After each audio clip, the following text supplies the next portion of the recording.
Hey guys, welcome back to my channel. My name is Stephanie. If you're new here, I make videos on personal finance and intentional living while paying off student loans. If you enjoy that kind of content, please don't forget to subscribe and hit the like button while you're at it. Today I'm bringing you 10 things that you can start doing in 2021 in order to cut your expenses and save more money. Let's just jump right into it. The first one is meal planning.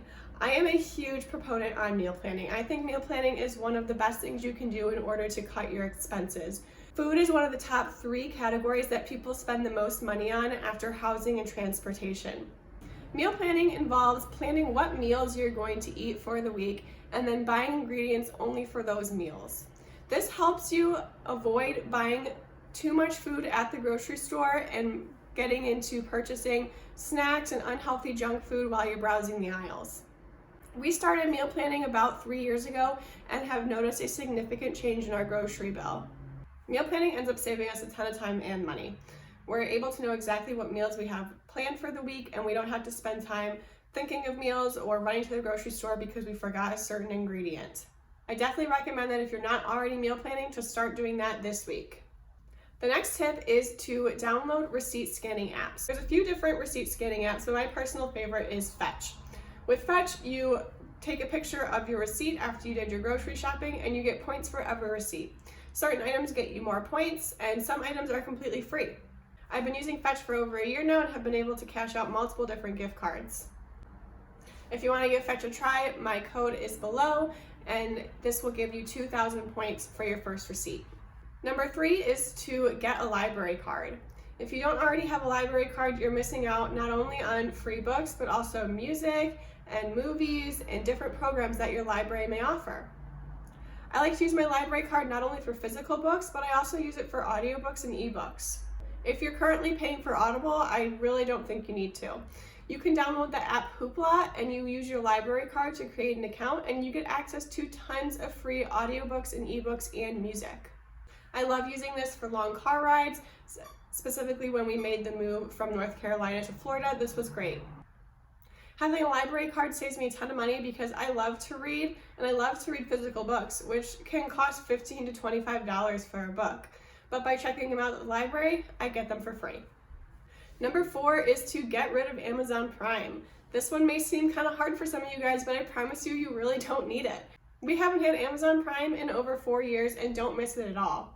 I personally feel that having Amazon Prime makes you more susceptible to making unnecessary purchases because you have the ability to get the purchases shipped to you for free and in under 2 days. This makes it more likely for you to buy unnecessary items. You can still purchase things off of Amazon when you don't have Prime, and you can get free shipping. You just have to reach that $25 spend limit. This means that when my husband and I need to buy something off of Amazon, we usually have to wait a little bit longer because we want to reach that $25 spend in order to get the shipping for free. When you have to wait to make a purchase, you suddenly realize that, hey, maybe I don't really need this item. Getting the item to you free and in 2 days really causes you to make purchases that you really don't need. If you have Amazon Prime, I challenge you to cut it in 2021. Number 5 is to cut cable. I really don't think cable is necessary either. There are so many different streaming services and you get access to a ton of different content that paying for cable just really doesn't make sense anymore. If you really want access to some of the channels, you can get a basic cable antenna from Best Buy. We have one, it costs $20 and it picks up about 5 different channels, the main ones including like ABC and Fox and things like that. So we're able to get the big sporting events if we want to watch those, but everything else you can just stream. There really is no reason in 2021 to be paying upwards of $50 a month for cable. Number 6 is to share streaming services. So there are tons of different streaming services. You have Netflix, Hulu, HBO, there's a ton.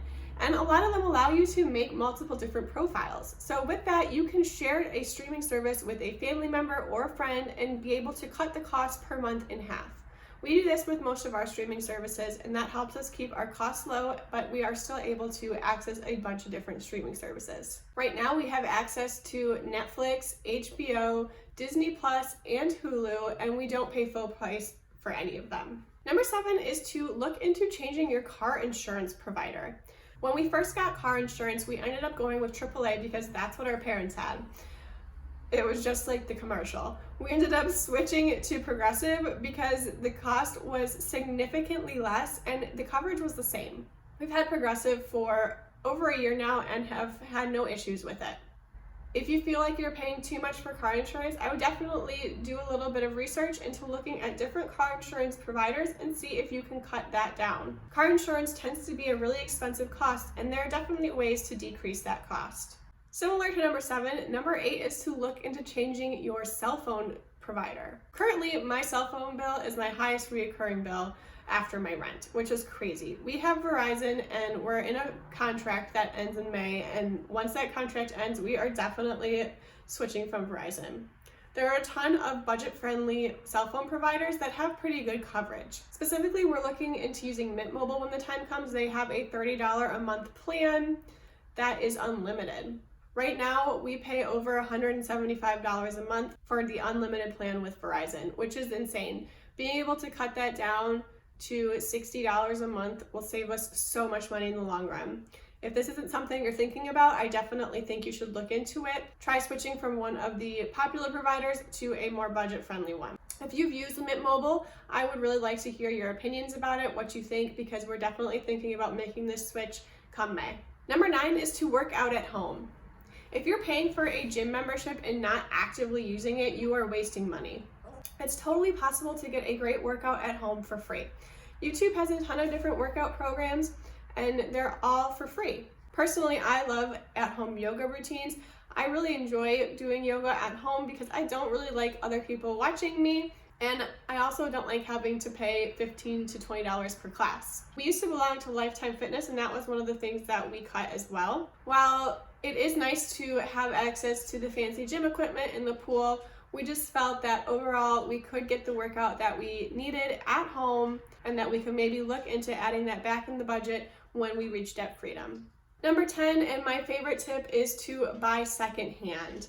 I love shopping secondhand. I love going to thrift stores and garage sales and looking on Facebook Marketplace or eBay. There's always an opportunity to get what you need secondhand, and because it's secondhand, it's typically at a significantly cheaper price. By now, the majority of my wardrobe is thrifted, and I'm able to get really quality and amazing pieces for a fraction of the cost. It's also just a really fun activity to go to the thrift store and participate in the treasure hunt of trying to find something amazing. Now, there are a few things that I typically won't buy secondhand, but for the most part, if it can be bought secondhand, we're looking at buying it secondhand. Not only does it save you money, but it's more environmentally friendly because you're keeping things from going to the landfills. So there you go. Those are my 10 frugal tips to implement this year in order to save a ton of money, cut down expenses, and possibly pay off some more debt. Let me know if you plan on implementing any of these in the next year. And if you enjoyed this video, please don't forget to give it a like. Make sure you're subscribed so you can see some more of my videos, and I'll see you guys in the next one.